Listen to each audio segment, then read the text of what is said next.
love you. I love you too, honey. Oh, okay.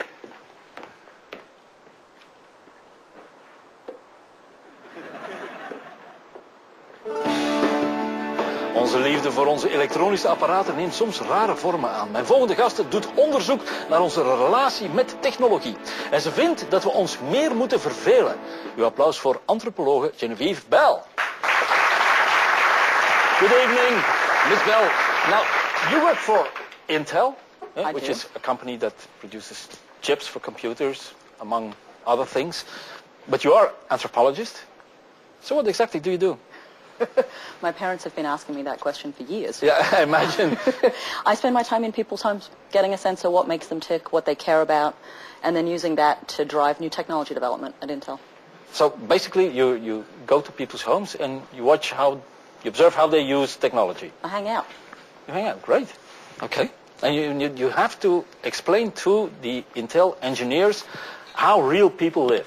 Most of my job is trying to bring stories from the rest of the world back into a very boring office building full of people who don't spend a lot of time outside of their own lives. So part of my job is to try and bring back images and stories from the rest of the world and use that to help change people's minds. Now this is an ad for Intel, so this photo represents real people to them.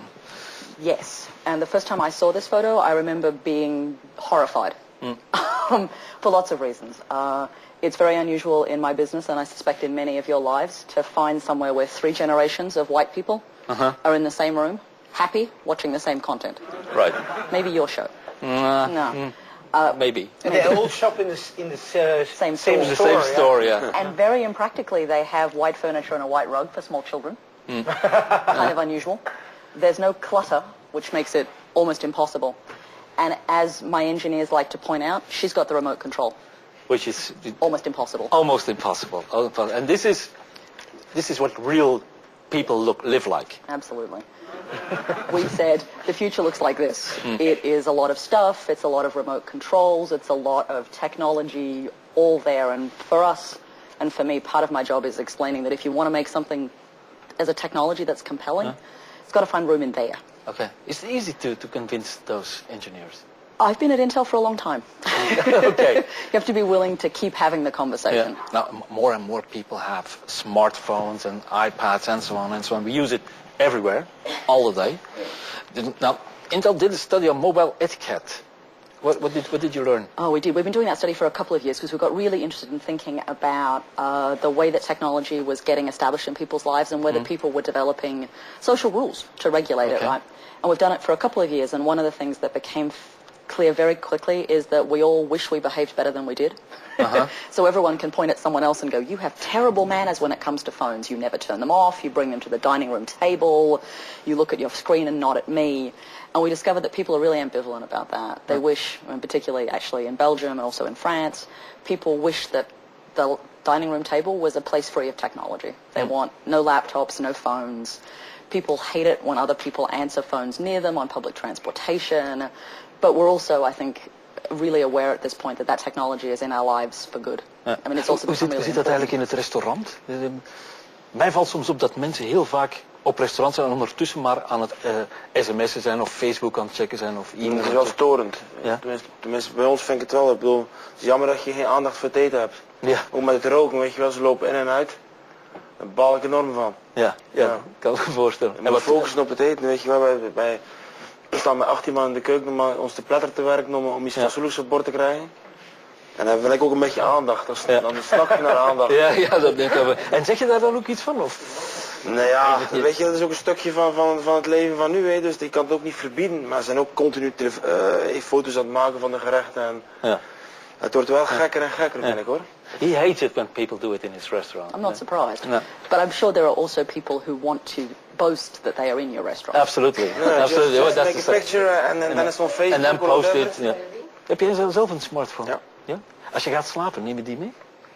Die ligt wel naast mijn bed, maar het is niet dat ik daar continu op zit te kijken of zo. Ik haat bijvoorbeeld ook mails en al die toestanden. Ja. Vind ik een ramp. Ja. Maar ja, weet je, ik moet ze ook wel beantwoorden. Ja. Maar het is niet dat ik geobsedeerd dat de hele dag zit te bekijken, dat doe ik niet. Laura, when you get up in the morning, how long does it take you before you go online? Pretty long. I'm not used to the internet at all because I don't have internet on board or a phone on board, so yeah, I'm used to not having it. Right. But if, like now I'm in Holland and everyone has and does it, and if you don't have it, you're just kind of lost. Right. You just miss everything. So yeah, I have a phone, but I don't have a smartphone. I don't have an iPad or a big computer or anything, and it's actually really nice. But you have a boat, eh? I have a boat, yeah. So yeah. Now, Miss Bell, you worry that with all this new technology around, we're not enough bored anymore. Explain. Yeah. So one of the phenomena we've been tracking recently is the consequence of all this technology changes our relationship to time. And one of the things that clearly in your life is very different than I think many of ours is that there's not a lot of time left where you're not doing something. And so where I grew up in Australia, there was a period in my childhood where in the summer times your mother would kick you out the back door and say, come back when it's dark or you're hungry. And you spend all of your time just off, in some ways, entertaining yourself. Yeah. And if you said, I'm bored, my mother at least would say, you could mow the lawn. And I'm like, I'm not that bored. I'll go find something else to do. Yeah. But I think one of the things that's happened is we have a lot of devices in our lives and they're very demanding. They want our attention a lot. They need to be plugged in. They want passwords. And the consequence of all of that is that we're not bored anymore. And it turns out that's actually a real problem because boredom, which doesn't mean doing nothing, but sometimes it's about a repetitive activity, but boredom's actually really good for you, physiologically, psychologically, and biologically. Your brain actually resets itself when you're not... Why is that? I'm not that kind of doctor. No.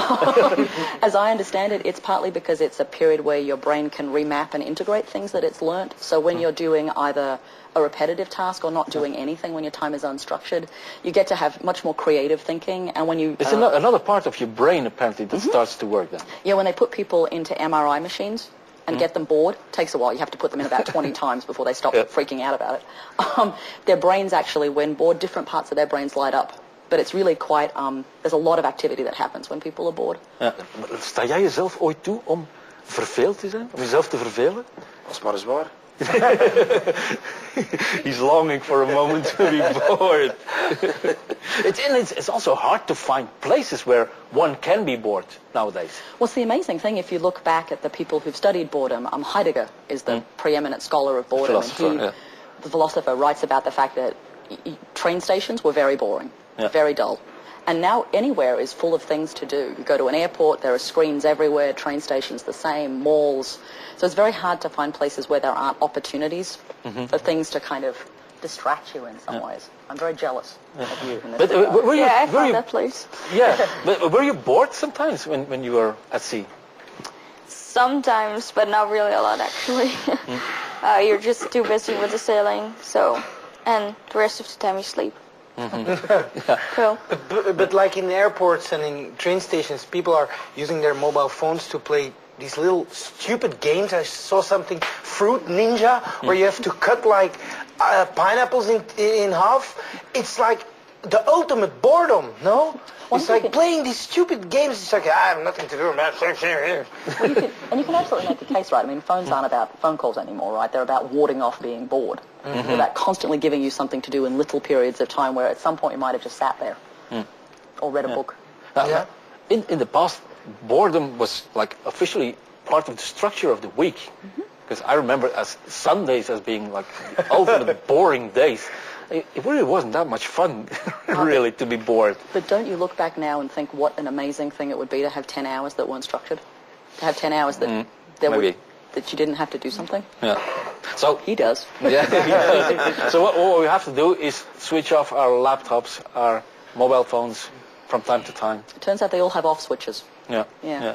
Or we can just do this, I think, and go places where they don't get connected. Right. How about you? You switch them off yourself? I do. I try to go home to Australia periodically, and I have a little tiny stone cottage I'm renovating, and I bought it deliberately because it was somewhere where the internet didn't go. Thanks a lot for this interview. Genevieve Bell.